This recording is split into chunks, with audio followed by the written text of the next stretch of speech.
ओम नमः शिवाय। नमस्ते दोस्तों। संपूर्ण रुद्रष्टाध्याय पाठ हिंदी में।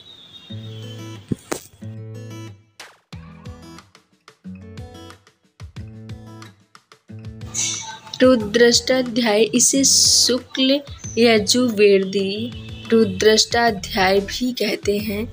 रुद्रष्टाध्याय दो शब्द के हैं, रुद्र अर्थात शिव और अष्टाध्याय अर्थात 8 अध्यायों वाला। इन 8 अध्यायों में शिव समाये हैं। वैसे तो रुद्रष्टाध्याय में कुल 10 अध्याय हैं, परंतु 8 तक को ही मुख्य माना जाता है। रुद्रष्टाध्याय यजुर्वेद का अंग है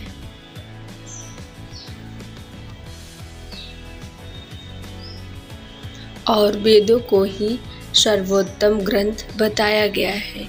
वेद शिव के ही अंश हैं। वेदः शिवः शिवो वेदः अर्थात वेद ही शिव है तथा शिव ही वेद है। वेद का प्रादुर्भाव शिव से ही हुआ है। रुद्रष्टाध्याय यजुर्वेद का अंग है और वेदों को ही सर्वोत्तम ग्रंथ बताया गया है। वेद शिव के ही अंश हैं। वेदः शिवः शिवो वेदः अर्थात वेद ही शिव हैं तथा शिव ही वेद हैं। वेद का प्रादुर्भाव शिव से ही हुआ है। भगवान शिव तथा विष्णु भी एकांश हैं, तभी दोनों को कहिहर कहा जाता है। हरि अर्थात नारायण, विष्णु और हर अर्थात महादेव। शिव, वेद और नारायण भी एक हैं। वेदो नारायणः साक्षात् स्वयं भूरिति श्रुतम्।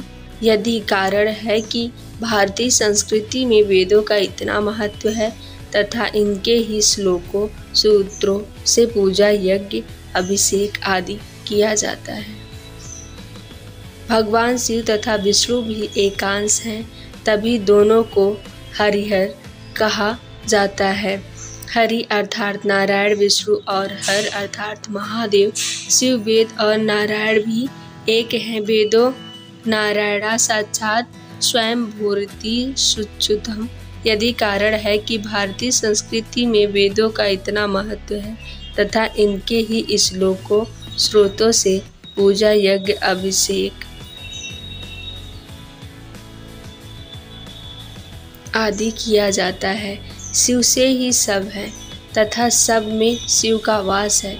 शिव, महादेव, हरि, विष्णु, ब्रह्मा, रुद्र, नीलकंठ आदि सब ब्रह्मा के पर्यायवाची हैं। रुद्र अर्थात रुत और रुत अर्थात जो दुखी को नष्ट करे वही रुद्र है। रुत दुख द्रवयति नाशयति इति रुद्र है।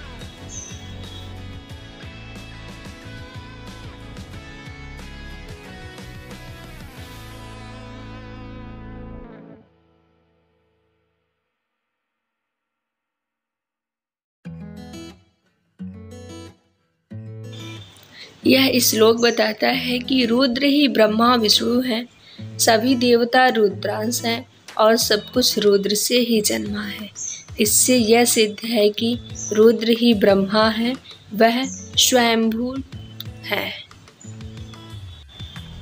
रुद्रष्टाध्याय अत्यंत ही मूल्यवान है। ना ही इससे बिना रुद्राभिषेक ही संभव है और ना ही इसके बिना शिव पूजन भी किया जा सकता है। यह शुक्ल यजुर्वेद का मुख्य भाग है। इसमें मुख्यतः 8 अध्याय हैं, पर अंतिम में सत्यनारायणाध्याय नामक 9वां तथा स्वस्ति प्रार्थना मंत्राध्याय नामक 10वां अध्याय भी है।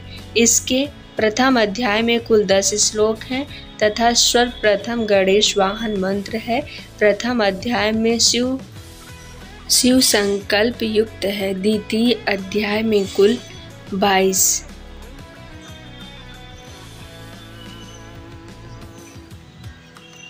वैदिक श्लोक हैं, जिनमें पुरुष युक्त मुख्यतः 16 श्लोक हैं। इसी प्रकार आदित्य युक्त सूक्त तथा ब्रज सूक्त भी सम्मिलित हैं।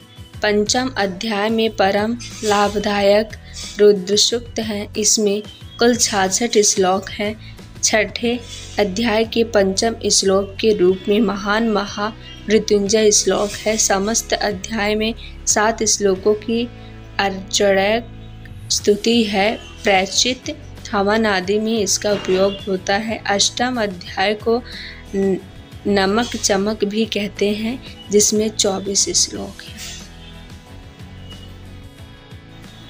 प्लीज़ सब्सक्राइब करें।